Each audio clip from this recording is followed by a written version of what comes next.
Welcome, dear viewers. We are back and with exciting news.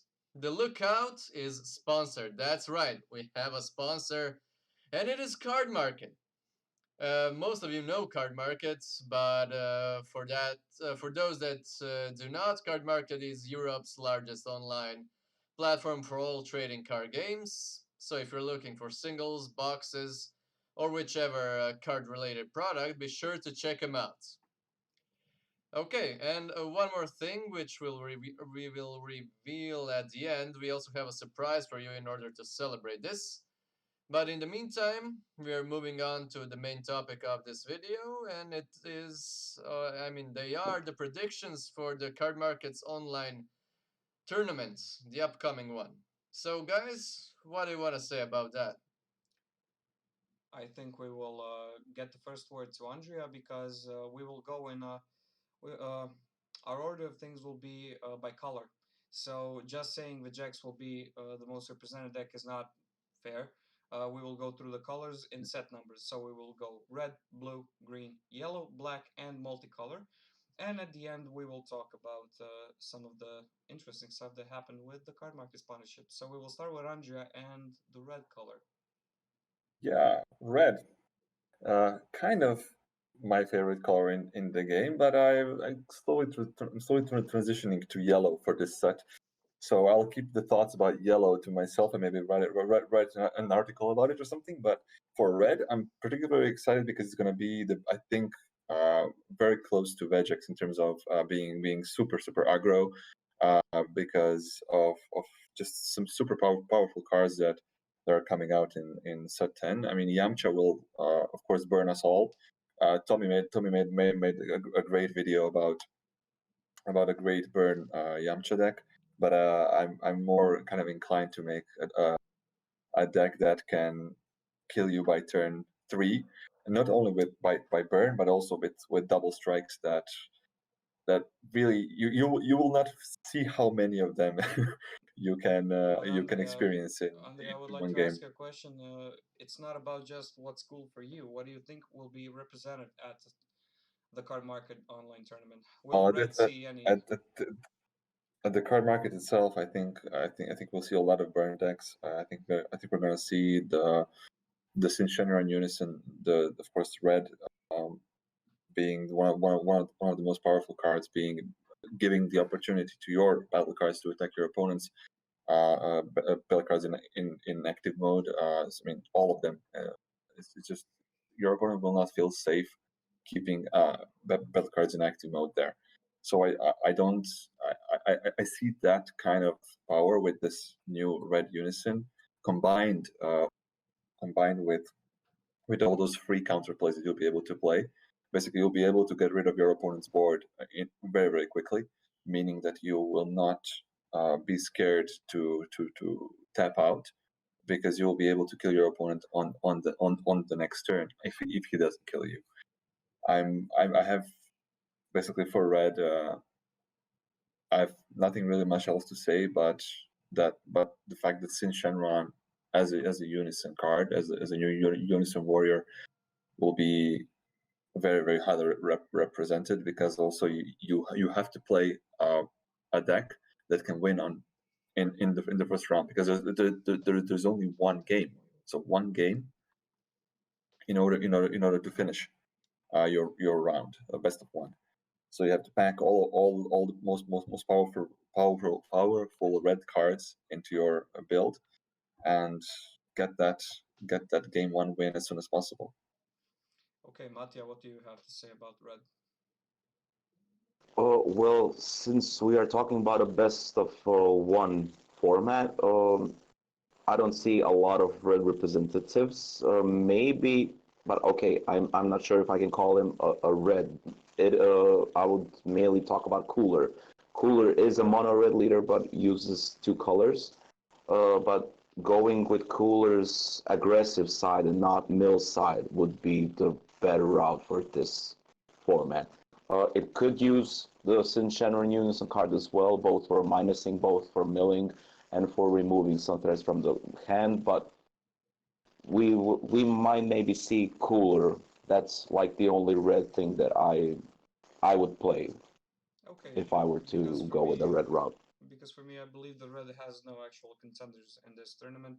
Red has cool counterplays that come out in set 10 on it or anything like that, but other than a random Yamcha that could take us by surprise with the burn mechanic, maybe Baby Vegeta from the draft box.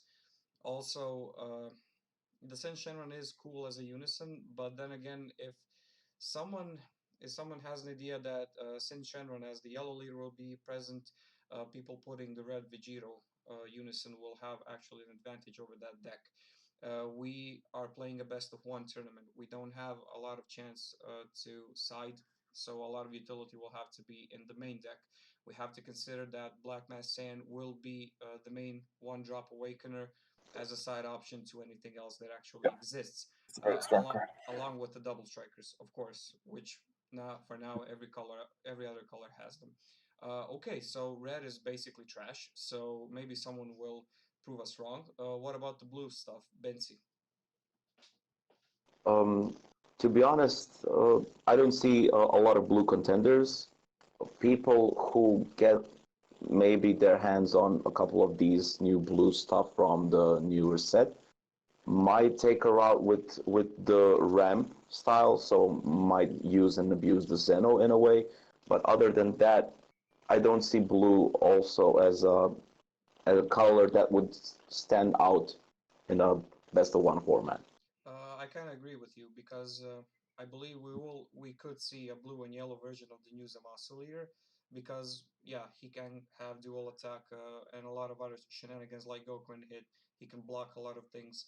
Zeno can help him to actually move along the way and take people by surprise because of the Ultra Instinct Goku Kamehameha, because of the Monica that gives him double strike.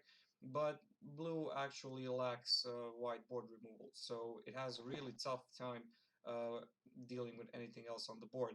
Other than that, maybe a Vegito build, the new starter leader, or a Wandering Hirudegarn or something like that. Also, some people have been experimenting with the Soul Striker, but I don't think that will be that represented in the format. At least for this tournament right now, that will Yeah. be held at the 25th and 26th of July. Andrea, what's your opinion on the blue stuff? But I see a blue only working out in the combination with red, so I don't see a mono blue deck winning this tournament or even topping. It's a really undefined territory, and I think that a version of maybe Invoker as multicolor, but I guess we're going to talk about that later. Could do something, but I'm mono blue now. Okay, regarding the green stuff, I'll start. I think that the green Goku from set 10 is going to be a serious contender for anyone who had the draft block cards in their possession. So we can actually start a side discussion here with the pay to play kind of way because people who can't borrow things or people who can and who could have bought a lot of Dropbox product, they have a lot of the cards. So they will have access to the Dispos, to the Rebrians, and to anything else. We others who are kind of sidelined during the Dropbox and because of the COVID situation and anything like that, we can't play that deck to its full potential. So, the Dredgeku variant will be prevalent for the ones who can actually make it, and it's a very strong contender and a very strong deck. The most present deck, I think, along with the Vegix on the whole tournament, will be the little Gohan with the Father Son Kamehameha.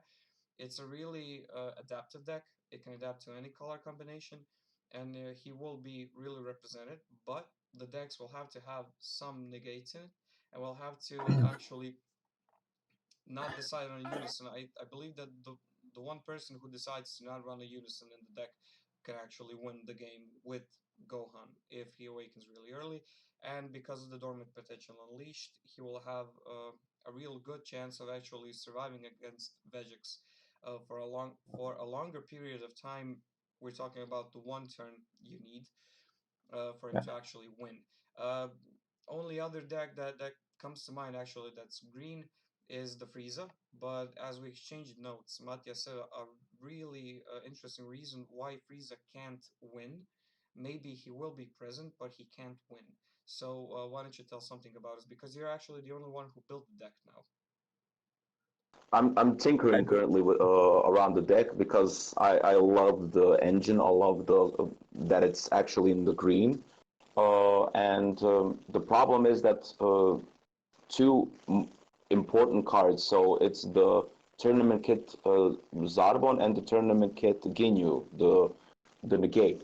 Those two cards are the only ones that the Frieza engine will not have access to during the tournament. So the tournament kit cards are actually tournament illegal for the Cardmarket series tournament. So in a way, Frieza cannot play the deck in its full potential in its own engine. You can go the classic route if you use Cells Kamehameha, if you use Ribrianne for hand destruction. But the extra pinch that those cards from the tournament kit offer are unfortunately currently limited. Okay, Andrea, I disagree. you disagree? Come on, dude. Then Oh, tell us why were you show wrong? me what you got. Show me what you got. I've seen the Frieza different builds that made some difference because I agree you need tournament kit cards, but there is a way that you can surprise your opponent with so many of the set 10 cards that are coming out. The Frieza counterplay combined with the Zamasu from the draft box 1. These two cards are amazing together. For as a board wipe, you can include Pretty Black Hole from the draft box 5.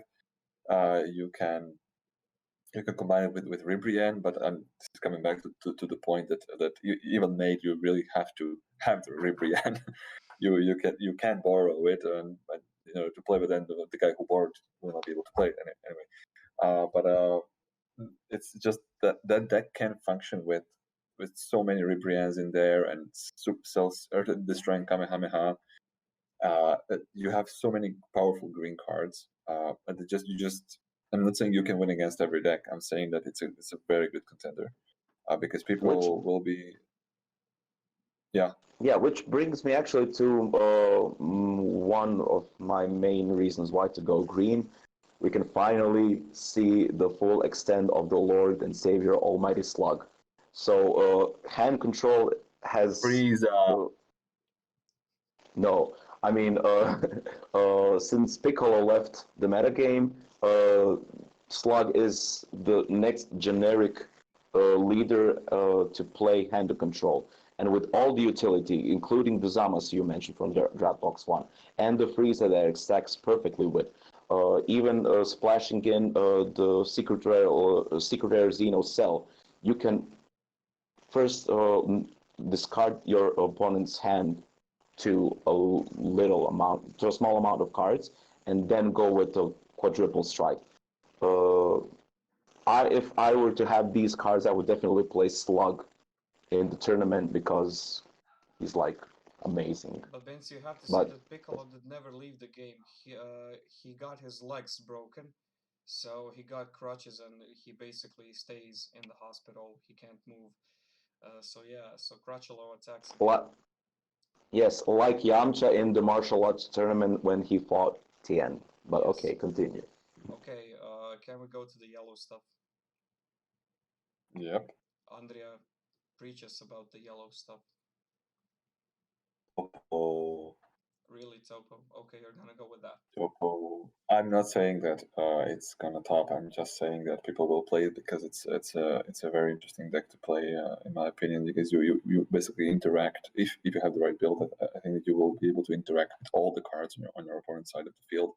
So you'll be resting your opponent everything, basically energy, battle cards. You will not be able to rest his unison, but if he wants to play it properly, your opponent will usually attack with his unison. But I see Topo as a deck that has access to some of the most powerful cards in the game at the moment, which are yellow, and basically just having this turn 2 awaken. You can do that. You can do a turn 2 awaken for the rest of the game. You have a 15k leader that draws a card when he attacks, meaning basically that you have to make sure to have the yellow unison in play all the time to be able to play all the most powerful SR cards for free that come out of set 5, set 10, and also the expansion in which the Topo itself came in. I think that which is the ideal unison to actually play it? I think is the Vegeta Unison of Fury from that expansion, because that card serves in the beginning of the game and at the end of the game. When you have nothing else left, you can play him for 4 energy, remove 3 markers, and he becomes a 20k double strike dual attacker. You can finish the game with him. It's like another secret rare basically that you can have in your deck, and you have 4 copies of him. For me, I've been testing with that, and I really think it's gonna be highly placed. I'm not saying it's gonna top, but I think it's gonna do well in the tournament. And for me, at least from the testing, it's also fun to play. I think, which is very important to say. Mattia? Well, the definite leader that people might use would be the new Gotenks, because it's basically a revamped Broly BR, the Awakened Thread. It has all the pluses the leader had on the unawakened side, plus the extra option to choose if you want to take a life, drawing a card when your opponent either negates, or even funnier, when your opponent plays the Cells Kamehameha, so you had to pitch a card, but you draw a card back. So it's an amazing leader, and maybe somebody will figure a way to make a Yellow Storm deck again. Maybe not for this tournament, maybe somebody actually will. But a Yellow Storm might be fun. I was also thinking about, okay, but this is going maybe into the multicolor spectrum, so I will maybe save the next thing for later. Save the thing for later. Okay, my opinion is that we will see a lot of Gotenks because the shell actually can absorb a lot of existing threats.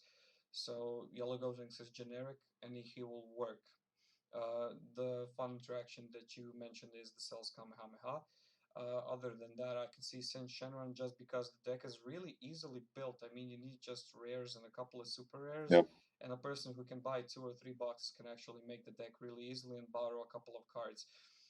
Because in this tournament, we won't actually see you don't have a vendor, you can't buy stuff in the last minute. The post offices can actually delay your cards. You have to rely on the cards you have, not on the cards that might come. Even if you have 2 or 3 weeks notice, we don't have 3 weeks anymore. And also the other thing is the cards that you can borrow actually are only the cards from players in your vicinity. So you can't borrow from someone who's from the UK if you're based in Croatia, like us. And yeah, regarding the other true contenders, I can see Sin Shenron. I have to agree with Benzi on Gotenks. Topo can, I don't know, stumble into the format in some kind of way, and he can oppress you just by not playing anything, but then again, you can remove the unison and do your shenanigans for later. And I would also include the starter baby leader, because the deck is leader based. The battle cards do not have to actually attack. They have a lot of gimmicks, and a lot of players actually forgotten how to play against it. I know in our last online tournament, I played Vegex before the U3 ban, and Baby actually surprised me because I forgot what to do against it in the first couple of minutes. So anyone who forgot that they have to negate every Baby attack in the first 2 turns, they're probably gonna they're gonna bite the dust.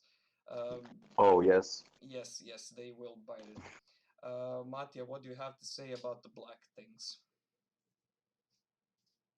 I believe we have two obvious options here. The first is VJX in any of its forms. After this U3 archetype ban, people have been tinkering with Skillless as the next obvious choice for both hand advantage, for both abusing the Skillless cards from your drop. It will definitely be the most oppressive deck, if not the most dangerous deck, actually, in the tournament format. Other than that, people might use Skillless again. So the original Kid Cool from set 6, because of the new Shenron Unison card. And you can go any other route with, any color route with the Kid Cool. So okay, you might not play exclusively black, but mixing it with other colors just makes Kitku stronger. I agree with And both. always stable because of the hand size, because of the board presence, because of the large bodies. Kitku might Yeah, actually also be extremely playable here. I don't think it's really it's not that the Shenron Unison is mandatory to have in the deck. I think that the skills will do well anyway, but Shenron Unison just makes it gives it an extra boost. But I think it's very powerful anyway in this format. I'm just afraid that it should be playing some cards against board wipes because it's because removals and different other be it the whole board wipe or be it just removals or playing against a red deck that can minus your cards multiple times per turn can be dangerous. But I think it's a good contender anyway. And I would just like to mention Toa.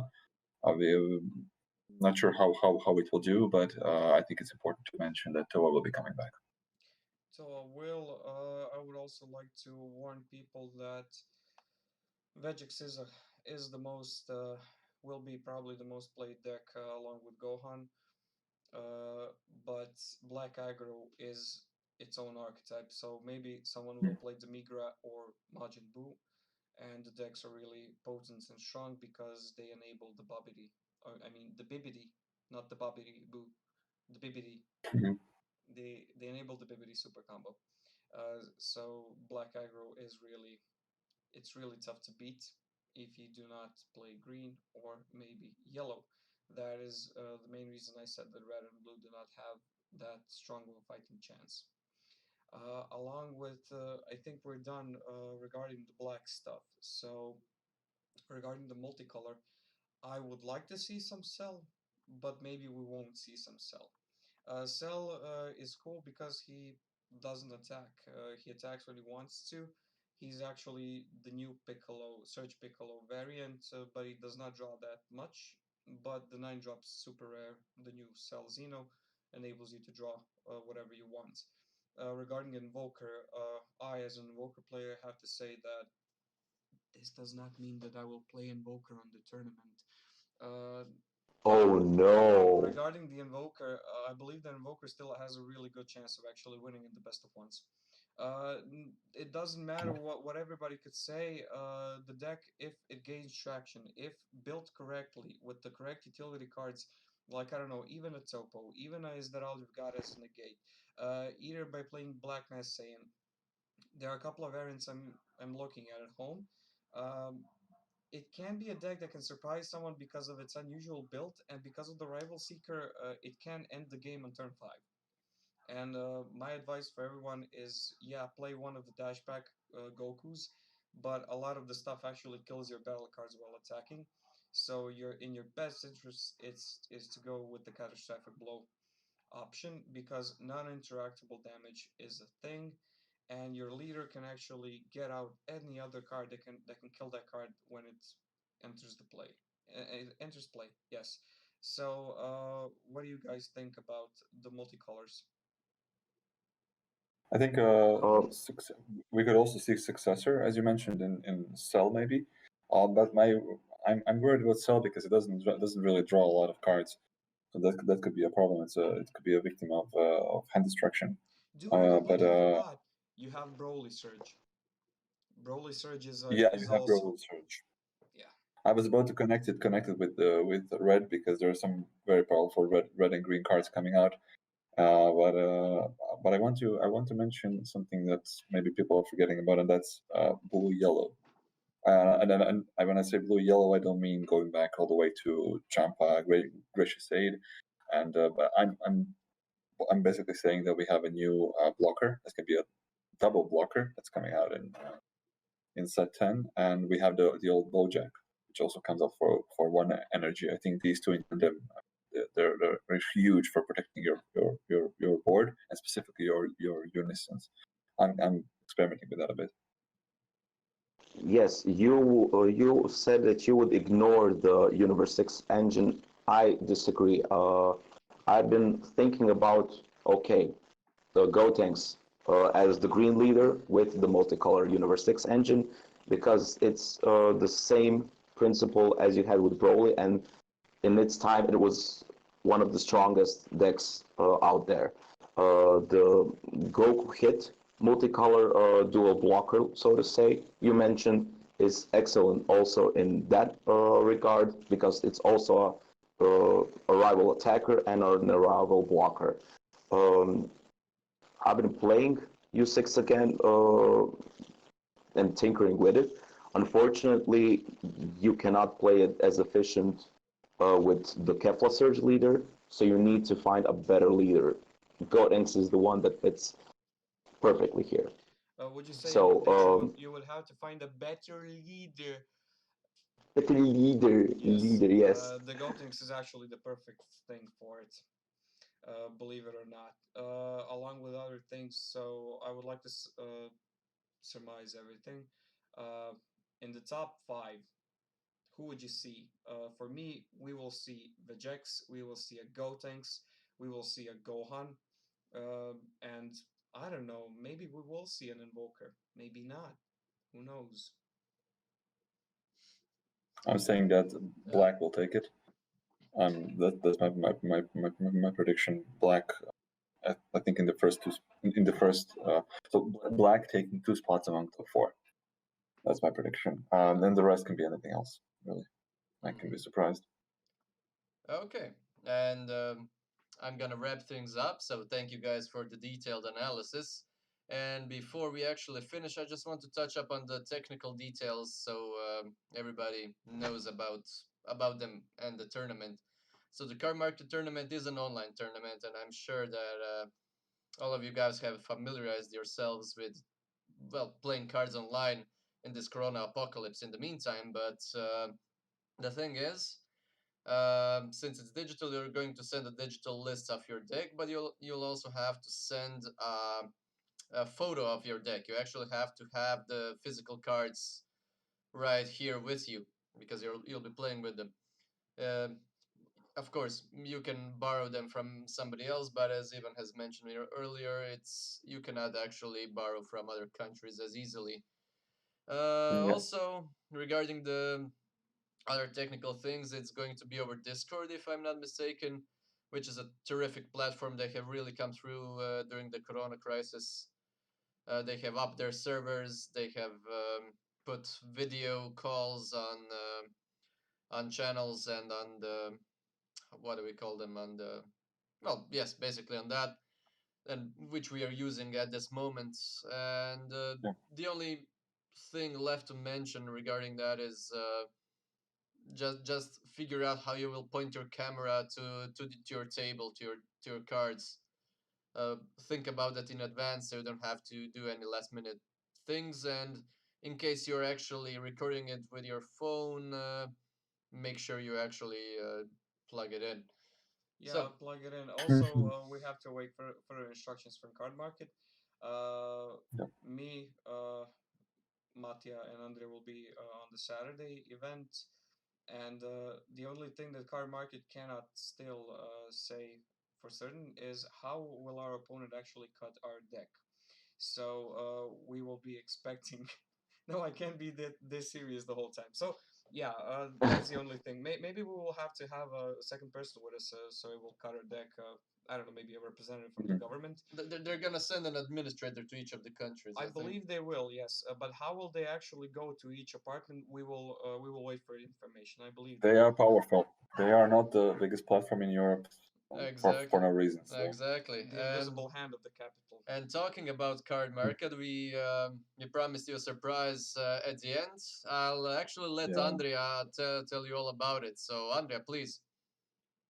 Thanks. Yeah, I think we really have to give props to Cardmarket. It's our first sponsor, and we are very thankful for that.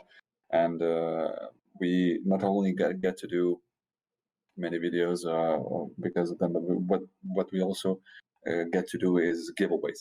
So we are giving away €5 Cardmarket coupons to you, the viewers, the players. The only thing you have to do is to leave a comment on this video, so on YouTube down below. Subscribe to our channel, guys, and we'll do a random of course, random pick, and by the end of July, you will know who the winners are for these coupons. In each of our videos that we will be recording in the next few months, you will see that we will be doing the same giveaway. So in this giveaway, for this video, we are giving away 2 Cardmarket coupons. So leave a comment down below, subscribe, and don't forget, you can always find your singles on Cardmarket. Don't forget to like this video also. And subscribe Yeah, that's fun if as you well. haven't already. Keep in mind, people, we only opened this discussion, so feel free to leave your comments. What would be your predictions for the tournament? Have you registered for the tournament in the end? What do you think will top or maybe be a big surprise? Just comment down below and give us your thoughts as well, because this is a community. We are all here for each other, and uh, we just share knowledge and keep evolving together. Exactly. Okay, guys. That's it. Thank you for everything. Thank you for watching. Keep a lookout, and this is us signing off.